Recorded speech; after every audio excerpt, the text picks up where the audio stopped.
Welcome to Immerse Kingdom's reading for Week 2, Day 7. The remaining tribes of Israel received land in Canaan as allotted by Eleazar, the priest, Joshua son of Nun, and the tribal leaders. These 9.5 tribes received their grants of land by means of sacred lots, in accordance with the Lord's command through Moses. Moses had already given a grant of land to the 2.5 tribes on the east side of the Jordan River, but he had given the Levites no such allotment. The descendants of Joseph had become 2 separate tribes, Manasseh and Ephraim, and the Levites were given no land at all, only towns to live in with surrounding pasture lands for their livestock in all their possessions. So the land was distributed in strict accordance with the Lord's commands to Moses. A delegation from the tribe of Judah, led by Caleb, son of Jephunneh, the Kenizzite, came to Joshua at Gilgal. Caleb said to Joshua, "Remember what the Lord said to Moses, the man of God, about you and me when we were at Kadesh Barnea. I was 40 years old when Moses, the servant of the Lord, sent me from Kadesh Barnea to explore the land of Canaan. I returned and gave an honest report, but my brothers who went with me frightened the people from entering the promised land. For my part, I wholeheartedly followed the Lord my God. So that day Moses solemnly promised me, 'The land of Canaan, on which you were just walking, will be your grant of land, and that of your descendants forever, because you wholeheartedly followed the Lord my God.' Now, as you can see, the Lord has kept me alive and well, as he promised, for all these 45 years since Moses made this promise, even while Israel wandered in the wilderness. Today I am 85 years old. I am as strong now as I was when Moses sent me on that journey, and I can still travel and fight as well as I could then. So give me the hill country that the Lord promised me. You will remember that as scouts we found the descendants of Anak living there, in great walled towns. But if the Lord is with me, I will drive them out of the land, just as the Lord said." So Joshua blessed Caleb, son of Jephunneh, and gave Hebron to him as his portion of land. Hebron still belongs to the descendants of Caleb, son of Jephunneh, the Kenizzite, because he wholeheartedly followed the Lord, the God of Israel. Previously, Hebron had been called Kiriath Arba. It had been named after Arba, a great hero of the descendants of Anak. And the land had rest from war. The allotment for the clans of the tribe of Judah reached southward to the border of Edom, as far south as the wilderness of Zin. The southern boundary began at the south bay of the Dead Sea, ran south of Scorpion Pass into the wilderness of Zin, and then went south of Kadesh Barnea to Hezron. Then it went up to Adar, where it turned toward Karka.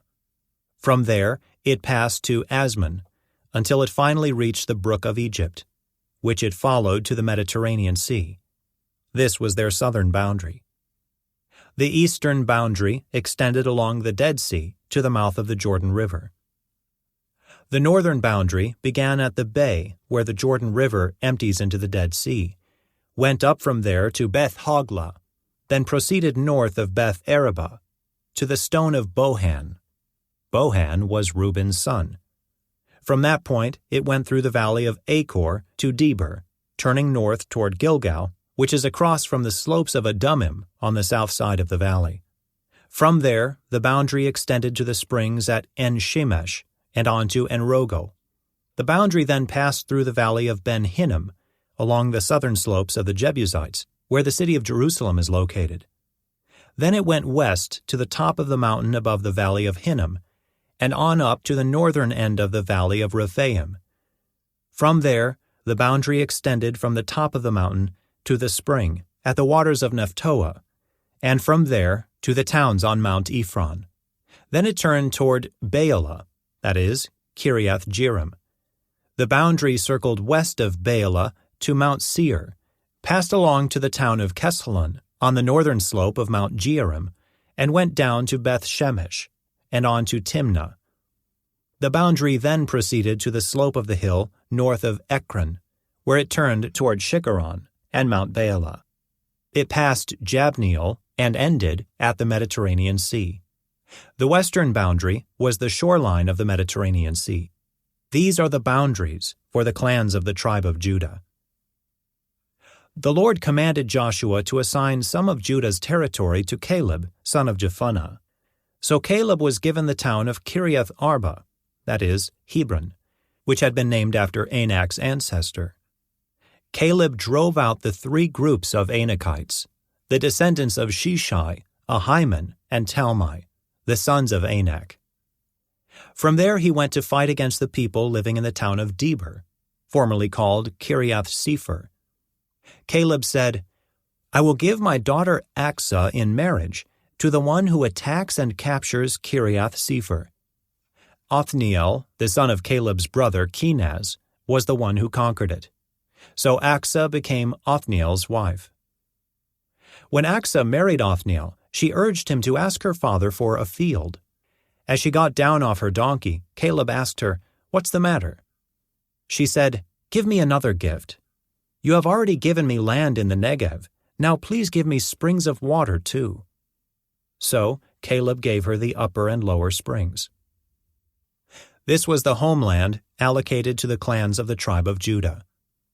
The towns of Judah situated along the borders of Edom in the extreme south were Kabzeel, Eder, Jagur, Kinah, Dimona, Adadah, Kedesh, Hazor, Ithnan, Ziph, Telem, Bealoth, Hazor Hadattah, Kirioth Hezron, that is, Hazor, Amam, Shema, Moladah, Hazar Gaddah, Heshmon, Beth Pelet, Hazar Shual, Beersheba, Biziothia, Baalah, Ayim, Ezem, Eltolad, Kisel, Hormah, Ziklag, Madmanah, Sansannah, Lebaoth, Shilhim, Ain, and Rimmon, 29 towns with their surrounding villages. The following towns situated in the western foothills were also given to Judah: Eshtaol, Zorah, Ashna, Zanoah, Enganim, Tapua, Enam, Jarmuth, Adullam, Soko, Azekah, Shearaim, Adathaim, Gadira, and Gadirathaim, 14 towns with their surrounding villages. Also included were Zenon, Hadashah, Migdal-Gad, Dilion, Mizpeh, Joktheel, Lachish, Bozkath, Eglon, Caban, Lamam, Kitlish, Gedirath, Beth-Dagon, Naamah, and Makkedah, 16 towns with their surrounding villages. Besides these, there were Libnah, Ether, Ashan, Iftah, Ashna, Nezib, Keilah, Akzib, and Maresha, 9 towns with their surrounding villages. The territory of the tribe of Judah also included Ekron and its surrounding settlements and villages. From Ekron, the boundary extended west and included the towns near Ashdod with their surrounding villages. It also included Ashdod with its surrounding settlements and villages, and Gaza with its settlements and villages, as far as the brook of Egypt and along the coast of the Mediterranean Sea. Judah also received the following towns in the hill country: Shamer, Jattir, Soko, Dana, Kiriath Sanah, that is, Deber, Anab, Eshtemoh, Anim, Goshen, Holon, and Gilo, 11 towns with their surrounding villages. Also included were the towns of Arab, Duma, Eshan, Janim, Beth Tapua, Aphekah, Humta, Kiriath Arba, that is, Hebron, and Zior, 9 towns with their surrounding villages. Besides these, there were Maon, Carmel, Ziph, Juttah, Jezreel, Jokdeam, Zanoah, Cain, Gibeah, and Timnah, 10 towns with their surrounding villages. In addition, there were Halhul, Beth-zur, Gedor, Maarath, Beth-Anoth, and Eltekon, 6 towns with their surrounding villages. There were also Kiriath-Baal, that is, Kiriath-Jearim, and Rabbah, 2 towns with their surrounding villages. In the wilderness, there were the towns of Beth-Arabah, Middon, Sekeka, Nibshan, the city of Salt, and En-Gedi, 6 towns with their surrounding villages. But the tribe of Judah could not drive out the Jebusites, who lived in the city of Jerusalem. So the Jebusites live there among the people of Judah to this day. The allotment for the descendants of Joseph extended from the Jordan River near Jericho, east of the springs of Jericho, through the wilderness and into the hill country of Bethel. From Bethel, that is, Luz, it ran over to Ataroth in the territory of the Archites. Then it descended westward to the territory of the Japhletites as far as lower Beth-horon, then to Gezer, and over to the Mediterranean Sea. This was the homeland allocated to the families of Joseph's sons, Manasseh and Ephraim. The following territory was given to the clans of the tribe of Ephraim. The boundary of their homeland began at Ataroth-Adar in the east. From there it ran to upper Beth-horon, then on to the Mediterranean Sea. From Mikmethath on the north, the boundary curved eastward past Taanath-Shiloh to the east of Janoah.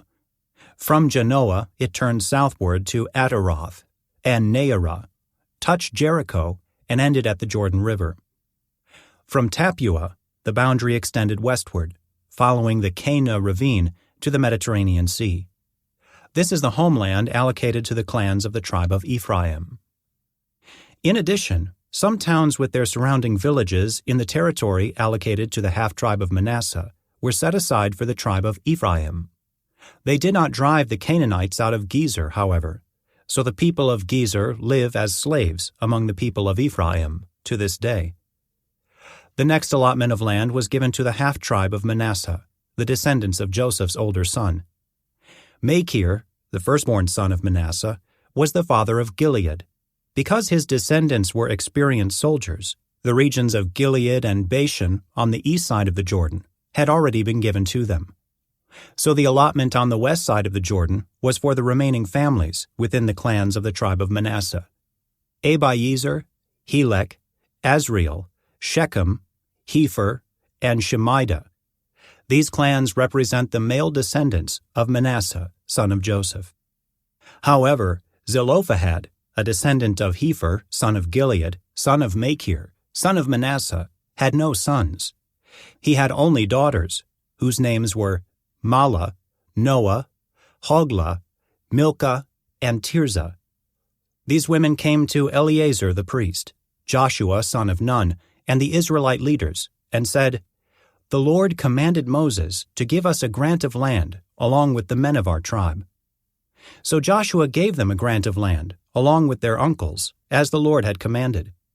As a result, Manasseh's total allocation came to 10 parcels of land, in addition to the land of Gilead and Bashan across the Jordan River, because the female descendants of Manasseh received a grant of land along with the male descendants.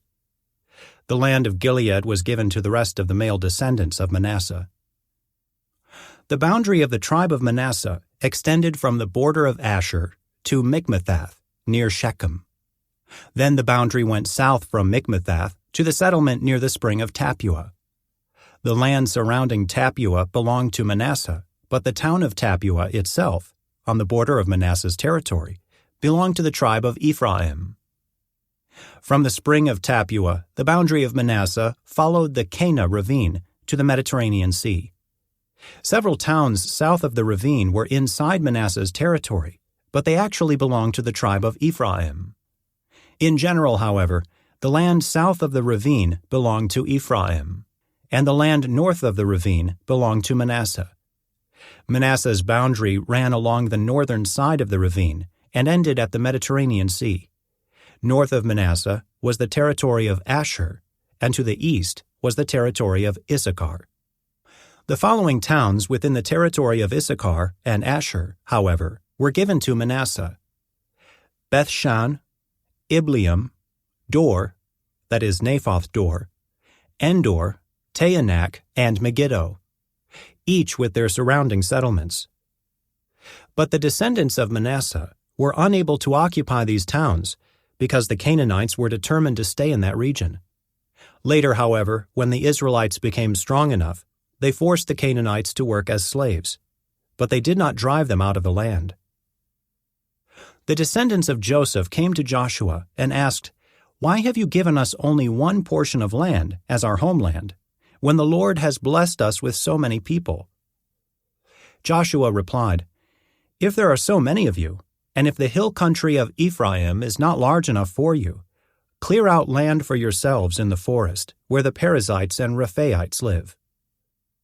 The descendants of Joseph responded, "It's true that the hill country is not large enough for us, but all the Canaanites in the lowlands have iron chariots, both those in Beth-shan and its surrounding settlements, and those in the valley of Jezreel. They are too strong for us." Then Joshua said to the tribes of Ephraim and Manasseh, the descendants of Joseph, "Since you are so large and strong, you will be given more than one portion. The forests of the hill country will be yours as well. Clear as much of the land as you wish, and take possession of its farthest corners. And you will drive out the Canaanites from the valleys too, even though they are strong and have iron chariots." This concludes today's Immerse reading experience. Thank you for joining us.